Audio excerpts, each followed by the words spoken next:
윤석열 후보자가 윤대진 검찰국장의 형 윤우진 전 세무서장에게 변호사를 소개해 줬는가 위증 논란을 부른 이 부분 한번 짚어보겠습니다.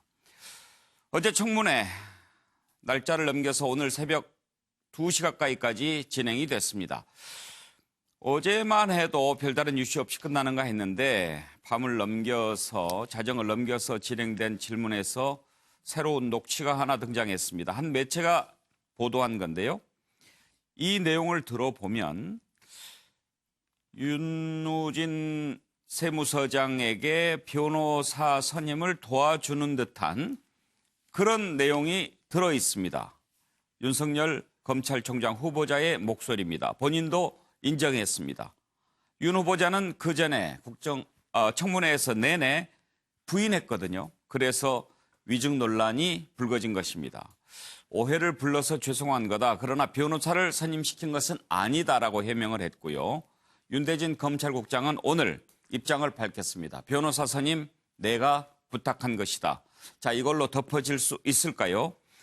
이 내용을 제기한 김진태 의원 마지막에 대박이 터졌다고 좋아했는데 얼굴이 약간 붉어진 모습 보이죠. 이건 뭐냐면 그 전에 좀 엉뚱한 질문을 해서 논란이 된 바가 있습니다.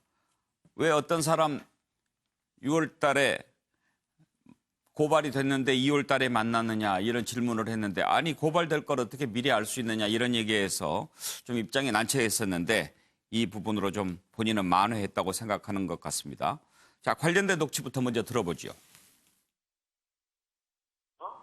내가 우리 중수부 연구하다가 막 나간 이남석이 보고 일단 네가 지금 배진이한테는 얘기하지 말고 배진이 한참 일하니까 이게 또 형 문제 가지고 괜히 머리 쓰면 안 되니까 네가 그러면은 윤우진 서장 한번 만나봐라. 네. 오늘 하루 종일 인사청문회에서 말씀하신 게 모든 게 거짓말로 드러났습니다. 지금 저게 소개가 아닌 뭐가 소개입니까? 아니 변호사 소개라는 게 제가 변호사를 정해주는 거를 변호사 소개라고 하지 않습니까? 저는 다른 건 몰라도 변호사를 선임시켜준 사실은 없다고 제가 기자한테 있는 대로 팩트대로 얘기 안 했을 가능성도 많습니다. 왜냐하면 사실은 이남석 변호사가 윤대진 과장 밑에 있었기 때문에 저런 얘기들이 오니까 제가 야 그거 내가 한 거다 이렇게 얘기했을 수도 있고요. 내가 볼 때는 좀 진술 잘못하신 것 같은데 저는 본인의 기억만 가지고 말씀하신 것 같고 좀 저 의원님도 사과하시고. 저도 오래돼서 잘 모르겠습니다만은 제가 선임시켜준 게 없다는 거 그리고 나는 사건에 관여 안 했다는 말씀을 지금 계속 드리는 겁니다. 오해가 있다면은 제가 좀 명확하게 말씀 못 드려서 그건 뭐 죄송하게 생각합니다.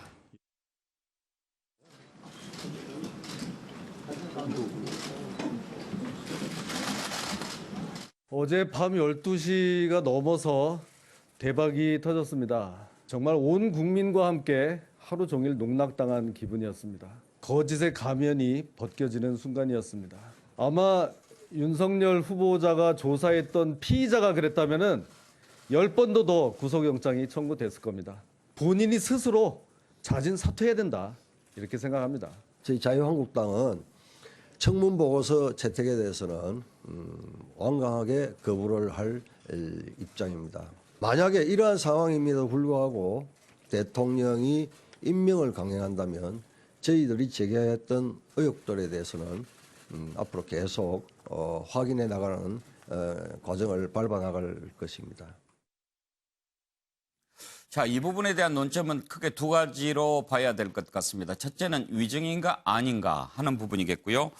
그리고 소개를 했다면 이게 위법인가 아닌가 한번 좀 짚어보고 싶은데 서정욱 변호사 의견을 듣기 전에 먼저 그것부터 확인만 한번 해볼게요. 예. 변호사를 소개해줬다. 변호사 선임을 소개해줬다는 건 어느 정도까지를 말하는 건가요? 그 변호사법 36조에 보면요. 예. 자기가 근무하는 기관에서 예. 취급하는 법률 사건에 대해서 소개, 알선, 유인해서는 안 된다. 이렇게 돼 있거든요. 예. 따라서 이제 이거 자기가 근무하는 기관이라는 것은 윤석열 후보자가 근무하는 중앙지검에서 취급하는 사건. 예. 이렇게 개념이고요. 그다음에 소개라는 거는 변호사를 갖다가 이제 그 사건 당사자인데 예. 뭐 문자라든지 전화로 이게 그 연결시켜주는 이게 예. 소개거든요. 예. 따라서 이게 그 위에 선임이 실제 되든 안 되든 그건 이게 범죄하고 아무 관계없고 예. 소개만 해도 이게 범죄는 기수에 달하는 거는 뭐 그런 게 다 분명한 겁니다. 문헌상. 그러면 만약에 윤석열 후보자가 그때 당시에 변호사를 소개시켜준 게 맞다면 위법입니까? 위법이죠. 그건 이게 윤대진 국장은 위법이 아니에요. 왜냐하면 이게 36조에 보면 예. 친족은 이게 형님이 수사받으니까 예. 소개시켜줘도 이게 면책이 돼요. 아. 그러게 윤석열은 윤우진하고 아무 친족 관계가 아니에요. 예. 따라서 이게 저는 제가 된다고 보는 게 자기가 근무하는 왜냐하면 이게 그때 특수일부장이고 그다음에 사건은 형사 3부장이 경찰의 수사를 지휘하면서 영장도 이게 관여하고 취급하고 있었단 말이에요. 따라서 이게 자기가 근무하는 기관에서 취급하는 게 맞고 그다음에 소개해 준 게 맞기 때문에 저는 이게 제가 된다고 보는 거예요. 그게 논란이 될 만한 사안이긴 하군요. 그렇습니다. 자, 그러면 지금 저 녹취가 등장을 했고 윤석열 후보자가 나중에 그것이 꼭 내가 했다는 것을 입증하는 것은 아닐 수 있다. 그러니까 내가 그때 당시에 꼭 팩트만 얘기를 했겠느냐라는 부분으로 또 얘기하잖아요. 어떻게 생각하세요? 들었을 근데 때? 이거는요. 녹취록은 이제 보통 증거의 왕이다. 이렇게 보면 녹취록은 이게 무의식 중에 진실을 이야기하는 거예요. 지금 이게 청문회에서는 고도로 계산해서 뭐 거짓말 할 수가 있지만 녹취록을 이게 자연스럽게 기자하고 대화하는 과정에 녹음한 거 아닙니까? 근데 그게 어떻게 부인할 수 있겠습니까? 그런 식으로 이게 변명할 것 같으면 어떻게 사람을 처벌합니까? 저는 이게 녹취록이 증거 가치가 충분히 뛰어나다 봅니다. 본인 사건이 아니더라도 그 일을 했던 그 기관에 있는 사람도 소개를 하면 안 되는 거군요. 본인 사건은 37조에서 가중처벌돼요. 본인이 취급하는 사건을 소개하면요. 그건 이게 친족끼리도 처벌돼요.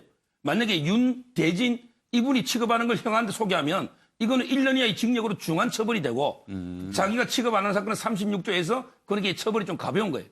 예, 알겠습니다. 이제 서정욱 변호사 법조인이니까 한번 그 부분 관련해서 짚어봤는데, 자, 그러면 정태근 의원, 만약에 지금 서정욱 변호사 설명을 듣고 그 관의 과정을 이렇게 보면 위증 논란에 휩싸일만 하군요. 그렇죠. 근데 먼저 말씀드릴 거는 지금 이제 그 변호사법 위반 논란과 관련해서는 예. 그 36조를 해석할 때 이 사건이 서울경찰청 광역수사대에서 수사하고 있는 단계고 검찰에 송치가 되지 않은 상황이기 때문에 요 36조를 적용할 수 없다고 주장하는 사람이 있고 지금 서 변호사처럼 지휘를 하기 때문에 그것을 적용받아야 된다. 요 논란거리가 하나 있는 거고요. 아하. 제가 이제 말씀드리려고 하는 핵심은 이번 사건에서 변호사법 위반이다라는 사실보다 더 중대한 사안은 청문회에서 거짓말을 했느냐 안 했느냐거든요. 그렇죠. 근데 보통 저희가 이 지금 청문회법에 법적 미비 사항이 있어요. 본인이 위증을 하게 되면 처벌받지 않습니다. 예. 증인들이 위증을 하게 되면 1년부터 10년까지의 굉장히 중한 처벌을 받습니다. 아. 제가 다시는 국회의원 할 때에도 청문회를 하면서 이거 입법 미비 사항이다. 그리고 국회 사무처에서도 이거 문제가 있다고 그랬는데 여전히 사실은 고쳐지고 있지 않아요. 후보자는 증인 선서를 하지 않습니까? 하죠. 함에도 불구하고 후보자가 거짓 내용을 얘기한 것을 처벌하지는 못하게 돼 있어요. 아하. 이게 굉장히 애매한 사안입니다. 그래서 예. 기존 인사청문회 제도의 문제점인데 그런데도 불구하고 우리가 거짓말을 하는 공직자 그리고 다른 것이 아니라 우리나라 사법에 어떻게 보면 검찰 권력을 행사하는 수장이 저런 공식적인 자리에서 거짓말을 했다. 그러면 검찰총장으로서의 자격이 있는가라는 문제가 훨씬 더 심각한 문제거든요. 그런데 지금 본인이 일관되게 얘기하는 것은 자기는 그것에 관여하지 않았다. 예. 그래서 어제 막 그 끄트머리에 보면은 마치 이제 그 윤대진을 보호하기 위해서 한 것처럼 나왔는데 문제는 어제까지 그 자유한국당이 대박을 터뜨린 게 아니라 한 뉴스타파라는 그 인터넷 언론사에서 그 녹취록상에서 분명히 보면 예. 본인이 6번 부인했던 난 소개조차도 안 했다라는 것이 본인 입으로 소개했다라고 나오는 거거든요. 그런데 7년 전에 어떤 연유로 저런 인터뷰를 하게 됐는지도 궁금한데요. 그 윤우준이라는 세무서장 사건은 워낙 유명한 사건입니다. 예. 그분이 여러 사건에 관련이 되어 있는데 예를 들면 옛날에 정문표 국세청장이 이제 국회에서 청문회 받을 때 예. 보좌관들한테 봉투 돌린 거 있었습니다. 예. 그때 관여했던 사람도 저 윤우진 씨고. 그래서 하여간 이 언론에서도 굉장히 많이 언급됐던 분이에요. 예. 그러면서 저분과 지인 관계에 있는 사람한테 뇌물을 받았다는 사람 그 사무실을 압수수색을 해보니까 윤우진이라는 사람이 뇌물을 받고 접대받았던 내용이 나왔고 그 윤우진의 그 핸드폰 중에서 자기 실명폰이 아니라 예. 다른 폰에 있었던 것을 포렌식을 해보니까 그 이남석 변호사라는 부분들이 그 소개될 때 윤모 부장검사가 소개해서 왔습니다. 라고 하는 문자가 나왔다는 거예요. 자, 그러면 정리를 하자면은 거짓말을 설사 했다 하더라도 위증은 아니군요. 아니, 위증인데 증인이 아니면 위증이 아니죠. 아니죠. 위증인데 예. 처벌 조항은 없는 것이고 처벌은 없는. 그래서 저는 거짓말을 하는 공직 후보자는 적어도 공직 후보자의 자격이 없는 것이 아니냐라는 문제 제기를 드리는 거예요. 제가 이게 위정을 설명하면요. 예. 선서의 내용이 틀려요. 네. 청문회 가면 이렇게 선서합니다. 손 들고 공직 후보자인 본인은 양심에 따라 숨김과 보탬이 없이 사실 그대로 말할 것을 맹세합니다. 이 말이 위정의 벌을 받기로 맹세합니다. 이 말이 없어요. 예. 근데 이거는 정태근 님이 법을 바꿔야 된다 하지만 예. 법에 이 선서가 있거든요. 예. 그런데 이거는 헌법 때문에 안 돼요. 우리나라 이 헌법은요. 자기가 범죄를 책임질 거 이걸 이렇게 강요해서는 안 되는 거예요. 예. 내가 거짓말 안 하고 진실을 말하면 내가 처벌되는데. 저 불리한 진술을 그렇죠. 불리한 합의할 진술을 수 거부할 없는 수 있는 게 헌법에 있어요. 예. 그래서 이게 바꾸기 좀 어려운 거예요. 아니 이렇게 알겠습니다. 바꾸면 되죠. 인사청문회법에 예를 들면 그 거짓말을 한 후보자가 거짓말이 확인이 되면 통문보고서를 채택하지 않거나 예. 부작격으로 채택한다. 예. 이렇게 규정하면 될 거 아니에요. 그렇죠. 그거는 되죠. 처벌은 어렵다. 갑자기 뉴스와이드가 법 사이로 옮겨온 것 같아요. 조금만 기다리세요. 순서대로 질문을 하도록 하겠습니다. 김영주 의원, 거짓말인가요? 아닌가요? 보시기에. 사실은 그러니까 맥락을 봐야 될 것 같습니다. 이제 본인이 얘기하는 소개라고 하는 것의 개념의 차이를 봐야 될 것 같아요. 그러니까 야당이 얘기하는 소개라고 하는 것은 대법원 판단에 의하면 사실은 위임 계약을 체결하는 거거든요. 예. 변호사 선임을 체결하고 그걸 통해서 본인이 어떤 그 진행되는 재판에 어떤 그 검찰이든 네. 판사 측이든 일정한 압력을 가하는 부분을 얘기하는 건데요. 그런 의미에서 그것은 잘못된 건데 이 사건은 첫 번째로 기자하고 그런 얘기를 했다라고 하는 것 자체가 사실은 이 본인이 잘 그 기억을 못했을 뿐이지 숨길 의도가 없었다. 네. 부당하게 이 사건에 개입하고 싶지 않았기 때문에 다른 사람을 소개해 준.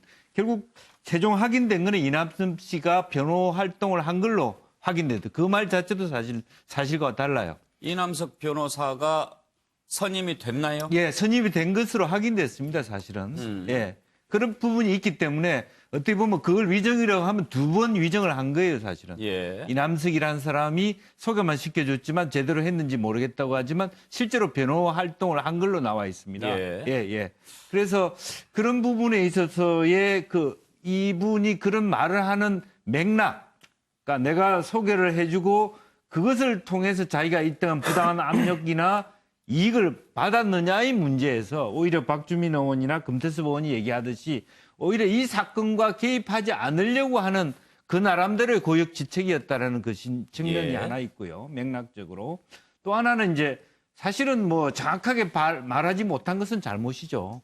그러나 그것이 검찰총장이라는 자리에서 자기의 거짓말을 했다라고 할 수 예. 있는 정도의 수준은 저는 아니다 그렇게 봅니다. 그렇죠. 지금 여기서 따져볼 부분이 바로 그 부분입니다. 지금 이 부분이 거짓말인가 아닌가 하는 것 따져보고 그리고 만약에 거짓말을 했다면 검찰총장 후보자로서 검찰총장직을 수행할 만한 그런 결격 사유가 결격 되겠느냐. 사유가 되는 거죠. 예. 아. 그런데 이제 그것을 자기가 사실관계로 혼동한 것과 의도적으로 자기가 그런 일정한 무리한 압력을 했음에도 불구하고 검찰총장이 되기 위해서 그 사실을 숨기고 거짓말을 한 것과는 천지 차이다. 저는 그렇게 보는 겁니다. 그래요. 민주당에서는 어떻게 지금 생각하는지 궁금한데요. 박주민 최고위원 녹취를 한번 들어보겠습니다. 평상시 알던 사람은 맞아요. 윤우진이라는 네. 그 사람이 근데 그 사람이 이제 공경에 빠지니까 후보자로서는 오히려 자기가 더 뭔가 이야기를 나눈다든지 하게 되면 사건 관련된 이야기도 하게 되고 그래서 오히려 사건에 개입할 수 있게 되니까 그걸 차단하기 위해서 상담해 줄 수 있을 만한 변호사를 알려주는 거예요.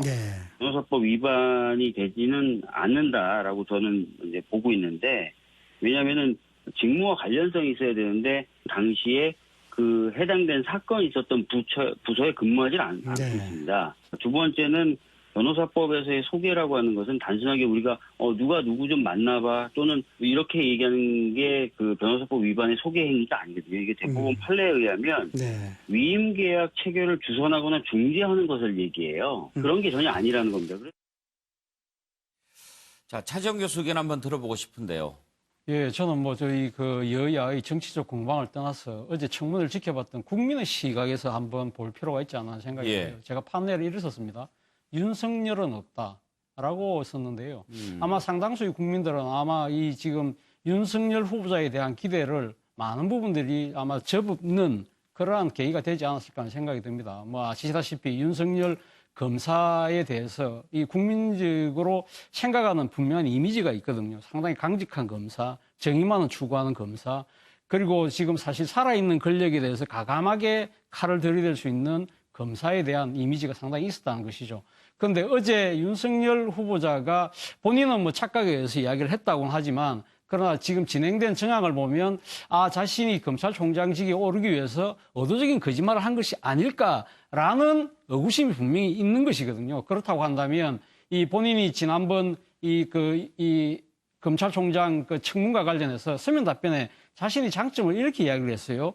정의를 향한 의지, 그리고 국가와 국민에 대한 봉사에 대한 각오가 아주 철저하다고 그랬는데 최소한 그 부분에 대해서는 국민들이 많이 고개를 갸웃거리지 않을까. 정의보다는 사적 의리, 그리고 국민에 대한 봉사보다는 자신이 지인에 대한 편의를 더 봐주는데 좀 더 상당히 좀 더 이렇게 우선적 순위를 두는 것이 아닐까라고 본다는 것이죠. 그런데 또 한편으로 보면 윤석열 후보자가 어제 이 답변하는 과정을 보면 사실은 이 본인이 사실 그러니까 잘 아는 그 후배 검사의 형님 또 개인적인 인연도 있는데 그 사건을 자기가 할 수는 없지 않느냐. 그렇기 때문에 그 자기하고 같이 근무를 했던 후배가 옷 벗고 나갔으니까 네가 할 필요가 있다. 그 이야기. 그리고 또 기자가 전화가 왔을 때 그 선임과 관련해서 아무런 끄리낌 없이 이야기하는 태도를 보면 자신은 아마 이런 사건에 자기 충분한 영향력을 갖고 있지만 나름대로 거리를 두려는 모습은 분명히 보이고 있다는 것이죠. 자, 그렇게 보면 서로 상반되는 이런 면모가 보인다는 것이죠. 자, 그 때문에 본다고 한다면 아마 제 생각에 청와대에서 임명을 강행할 것 같아요. 강행을 했을 경우에 저는 앞으로 가면 이 윤석열은 없다는 이 많은 국민들이 이 갸웃거림을 그럼 어떻게 만회할 것이냐. 본인이 만약 그 검찰총장이 된다고 한다면 그때 국민들의 기대를 어떻게 충족시킬까 해서 결국 국민들이 최종적으로 결정을 내리지 않겠느냐. 저는 일단 조금 판단을 유보하고 싶습니다. 판단은 유보했지만 아주 길게 전망을 해주셨는데요. 자, 장성철 소장께서는 지금 논란 어떤 시각에서 보고 계십니까? 이 천하의 윤석열도 거짓말을 하고 변명을 하는구나. 이런 인상을 국민들께서 가졌을 것 같은데요. 결국에는 녹취가 나오니까 이건 소개와 선임은 달라라고 하면서 개념 정리를 하면서 해명하느라고 쩔쩔맸거든요. 그 속에서 아까 우리 차지영 교수께서 얘기하셨던 것처럼 윤석열은 없어졌어요. 그거를 박주민 의원 같은 경우는 또다시 이거는 소개에 대한 개념이 달라라고 또 같이 반복을 하거든요. 민주당은 이러죠. 왜 별일이 아닌 거 가지고 왜 사퇴까지 요구를 해? 라고 하지만 윤석열이기 때문에 우리가 그렇게 사퇴 요구를 하는 겁니다. 기대치가 컸잖아요. 이분은 어제 청문회 과정에서 보면은 윤석열답지 않았어요. 아까 말씀하셨듯이 정의롭고 강직하고 거짓말 안 할 것 같고 이런 분으로 인식을 했었는데 어제 그 이미지를 완전히 깨버렸습니다. 그리고 남이 하는 거는 거짓말이고 내가 하는 것은 기억에 오르다? 이런 편리한 사고방식은 어디 있습니까? 결국에는 자리 욕심 때문이 아닌가. 검찰총장이라는 그 자리 때문에 어느 정도의 좀 거짓말하지 않았느냐라는 생각이 들고요.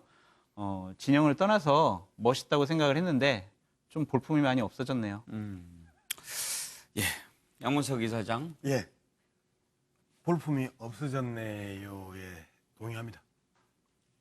어제 전체적인 내용들 쭉 듣고 보면 액면 그대로 봤었을 때 변명의 여지가 없다고 보고요. 그리고 어렵게 거리두기 차단 뭐 이런 부분들에 대해서 주위에 있는 사람들이 우리 뭐 김영주 의원이나 박주민 의원이나 우리 자지현 선배도 이제 그렇게 이야기를 하셨는데 뭐 그런 측면들을 충분히 볼 수 있다. 하지만 현재 어제 하루 종일 부인했던 것과 그다음에 마지막에 이야기했던 것, 그다음에 그 마지막에 이야기했던 것마저도 팩트가 아닌 이 과정들을 보면 윤석열에 대한 그 실망은 당연한 거다. 그렇게 보고요. 이 문제를 좀 더 저는 다른 측면에서 좀 볼 필요가 있어요. 자, 검사 윤석열, 검사 윤대진, 그리고 세무서장 윤우진, 이 사람들이 자, 지금 다시 만약에 재조사를 하면 누가 할 수 있을까요? 라는 부분입니다. 공수처의 필요성에 대해서 다시 한 번 더 이야기를 하는 건데요. 공수처가 이렇기 때문에 이런 문제가 발생할 수 있기 때문에 공수처가 필요하다라는 이제 이야기를 하는 거고, 윤석열 검사의 검찰총장 인사청문회에서 우리는 계속해서 두 가지를 주목을 했었어야 되는 거죠. 공수처에 대한 입장은 뭐냐? 이 부분에 대해서는 문무일 전 총장의 기본적인 입장을 따라갔던 것이고, 두 번째, 검경 수사권 조정에 대해서도 저항하지 않겠다, 보완하겠다라는 측면에 있어서 윤석열 검사의 검찰총장 후보의 입장들, 이런 부분들은 주목을 하는데, 어쨌든 이 사건 거짓말 논란에 있어서는 많은 실망을 할 수밖에 없다라는 거 명확하게 할 필요가 있습니다. 예. 예. 그 공수처 문제 이전에요. 지금 윤우진 서장 문제와 관련해서는 이전에 5번에 걸친 압수수색 영장이 기각됐고, 그래서 결국은 도피 중에 들어왔음에도 불구하고 무혐의 처리가 된 거 관련해 가지고 주광덕 의원이 고발을 해놓은 상태예요. 그래서 이 문제는 검찰총장에 취임하는 여부와 관계없이 사실은 우리 검찰이 바로 수사에 들어갈 사안입니다. 근데 어제 청문회 때 황당했던 내용 중에 하나가 뭐냐면요. 오늘 버젓이 이남석이라는 변호사가 기자들한테 문자를 보내면서 자기가 송달을 안 받아가지고 어제 청문회에 안 나왔어요.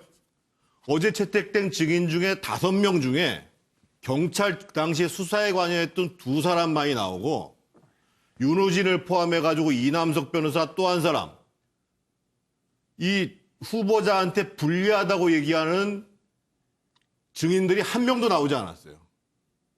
그런 속에서 이거는 야당 의원이 이 윤우진 사건은 재조사해야 된다라고 해서 고발을 한 사건이고, 예를 들면 그 장목 사건에 대해서는 사실은 고발 조치를 안 했어요. 그러니까 그만큼 확실한 게 없다는 거죠. 하지만 이거는 공수처 이런 문제와 별개로 이번 청문회에서 이렇게 논란이 된 사건이고, 검찰은 무조건 책임지고 이 고발된 윤우진 건에 대해서 엄중한 조사를 해야 됩니다. 저도 이 자료 제출 요구 한마디만 하는데요. 예. 예를 들어 이제 윤우진 있죠. 이분이 왜 잠수 타버립니까? 본인이 떳떳하면 나와서 해명을 당당하게 해야 되잖아요. 그리고 이게 이남석 변호사 더 문제예요. 이분이 소환장도 안 받고 공식송달 했는데 뭐 언론에게 인터뷰한다는 게 국회를 우롱하는 거 아닙니까? 이거는 이게 정말 정인 불출석 문제고요. 또 이게 우리 서류 중에 무혐의가 됐을 때 불기소 이유 결정문이 있어요. 이 자료를 내야죠. 왜냐하면 이게 1년 이상 도피하다가 들어왔는데 돈을 이게 현금 2천에 골프를 4천 했는데 무혐의가 됐단 말이에요. 그럼 이게 왜 무혐의된 이유가 다 나온단 말이에요. 이 자료를 안 내고 있는 거예요. 이런 이게 자료 부실 제출 이 문제를 꼭 지적합니다. 예. 그리고 가급적 잠수 탄다 이런 표현보다는 왜 뭐 종적을 감췄냐 뭐 이런 정도로 표현하겠습니다. 예, 아무튼 뭐 좀 맥없이 끝나는가 했던 청문회가 다시 좀 뜨거워졌고요. 채택 여부를 떠나서 무난히 검찰총장 자리에 오를 것으로 예상이 됐던 윤석열 검찰총장 후보자. 이제 거취 문제가 논란이 되게 됐습니다. 어제 청문회 장면 몇 가지 한번 좀 관심 장면 모아봤습니다. 그 당시에 불기소 처분을 한 법무부 장관이 황교안 장관이에요.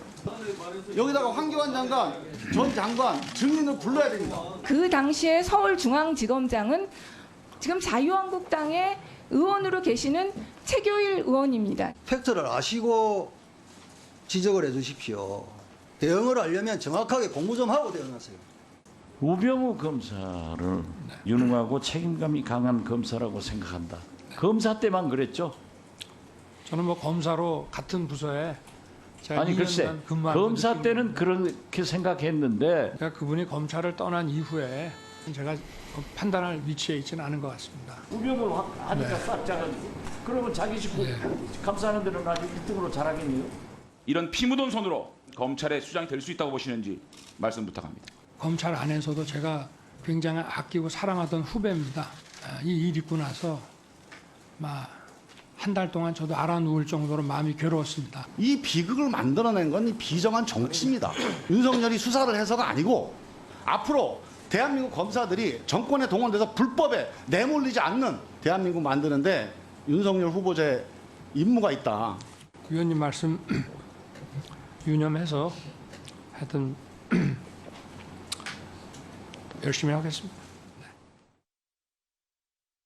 윤석열 후보자에 대한 조속한 인사청문회 보고서 채택을 기대합니다. 자유한국당의 공세는 빗나간 화살처럼 엉뚱한 곳으로만 날아갔습니다. 윤석열 후보자는 일부 문제 제기에도 불구하고 검찰 수장으로서 국민과 함께하는 검찰로 거듭나게 할 적임자임을 보여주었습니다. 정치적 중립성에 대해서도 국민의 눈높이와 동떨어진 정치 논란에 따르거나 타협하는 일은 결코 없을 것이라고 확답했습니다. 그런데도 자유한국당이 인사청문회 보고서 채택을 거부한다면 국민들께서는 결코 납득하지 못하실 것입니다.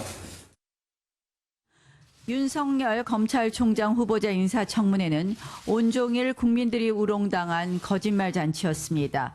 청문 보고서 채택은커녕 청문회를 모욕하고 거짓말로 국민을 속인 부분에 대해서 후보자는 책임을 져야 할 것입니다.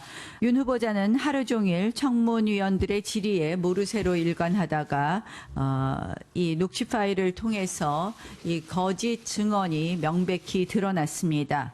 게다가 양정철 민주연구원장과의 부적절한 하고도 의심스러운 만남 등이 이미 정치적 중립에 대한 신뢰도 깨트렸습니다. 이 정권의 검증 부실이 다시 한번 증명되었습니다. 더 말씀드리지 않겠습니다. 후보자는 즉각 사퇴해 주십시오. 자, 한 가지만 좀 더 짚어보고 다음 이슈로 넘어가려고 하는데요. 차재현 교수, 네. 오늘 윤대진 검찰국장이 변호사 소개 내가 해줬다 이렇게 지금 해명하지 않았습니까? 만약에 그 부분이 사실이고 그게 믿어진다면 내가 소개한 적이 없다라고 하는 윤석열 후보자는 거짓말한 것은 아니겠죠. 그런데 그 얘기를 하면서 그때 당시 녹취와 관련해서 나를 보호하려고 그렇게 했던 것 같다라고 했는데 만약에 그렇다면 뭘 보호하려고 했을까? 이런 부분도 궁금합니다. 당시 그러니까 윤대진 검찰국장이 그때 그 중수부의 그러니까 그때 과장이었나요? 예. 그렇게 그러니까 상당히 그러니까 좀 중요한 직책이 있었지 않습니까? 그런데 이 자신의 형이 그러니까 축산업자와 관련된 뇌물 문제 때문에 상당히 그래 됐을 때 이때 그 녹취록을 보면 지금 윤석열 후보자가 이런 말을 해요. 그러니까 당시 윤대진 검찰총장이 그 이 중수부 과장으로 있을 때 경찰의 아주 그러니까 이 핵심 이 그 관계자인 당시 경기지 경찰청장을 그러니까 구속을 했는데 거기에 대해서 경찰이 앙심을 품고 그러니까 거기에 대해서 그러니까 윤대진 검찰국장의 형인 윤우진 전 용산서장을 그러니까 지금 이제 수사를 하는 것 같다. 예. 바로 그 때문에 그런 차원에서 지금 윤대진 당시 중수부 과장이 나서서 그러니까 변호사를 선임한다든지 할 경우에는 경찰이 상당히 나름대로 어떻게 보면 상당히 경찰과 검찰의 갈등이 더 첨예화되면서 상당히 그 논란의 핵심에 윤대진 검사가 놓일 수 있다. 그렇기 때문에 아마 그런 측면에서는 그러니까 변호사를 선임한 부분에 있어서 윤석열 후보자 자신이 나서서 그러니까 그걸 갖다가 조금 디펜스 해줄 만한 변호사를 할 수밖에 없다. 예. 그런 이야기를 한 것 같아요. 예. 서종욱 변호사 의견은 어떠신가요? 근데 그게요. 이게 이 사건이 2012년부터 문제됐죠. 네. 어젯밤 12시까지 윤대진 국장이 그런 말 안 하다가 갑자기 녹취록이 나오니까 그 말 하는 게 말이 됩니까? 이거는 이게 국민을 우롱하는 거고요. 법적으로 보면 이게 윤대진은 오히려 이게 변호사를 소개해줘도 죄가 안 돼요. 예. 형제이기 때문에. 형제끼리 믿고 단서가 네. 민법의 친족 관계일 때는 소개해두기 괜찮아요. 따라서 이게 뭐 본인을 보호해주기 위해서 윤석열 후보자가 이게 거짓말로 소개시켜줬다. 이건 말이 안 되고요. 오히려 이게 거꾸로만 몰라도 따라서 이게 저는 무리하게 윤석열 후보자를 보호하기 위해서 윤대진 국장이 지금 와서 녹취록 때문에 공격에 처하니까 오히려 이게 보호하기 위해서 거짓말한다. 이래 봅니다. 네. 그거는요, 액면 그대로 받아들여도 사실은 문제입니다. 윤석열 검사가 국민 앞에서 권력과 특히 정치 권력에 대해서 굉장히 단호했잖아요. 근데 윤대진 검사를 어떤 측면에서 보호하려고 하는 건지 모르겠지만 자기 식구 감싸는 데 있어서는 원칙이 없다는 거잖아요. 어떤 것을 보호하려고 하는지 모르겠습니다만 사실은 검찰총장으로서는 우리 지금 국민들이 검찰이 자기 제 식구 감싸기에 지금 너무한 거 아니냐라는 문제의식을 갖고 있는데 나하고 친한 동생 대진이를 보호하기 위해서 이거 국민들한테 좋게 받아들일 수가 없습니다. 근데 또 진행 중이니까 이슈가 더 커지면 내일 또 한번 좀 짚어보도록 하죠.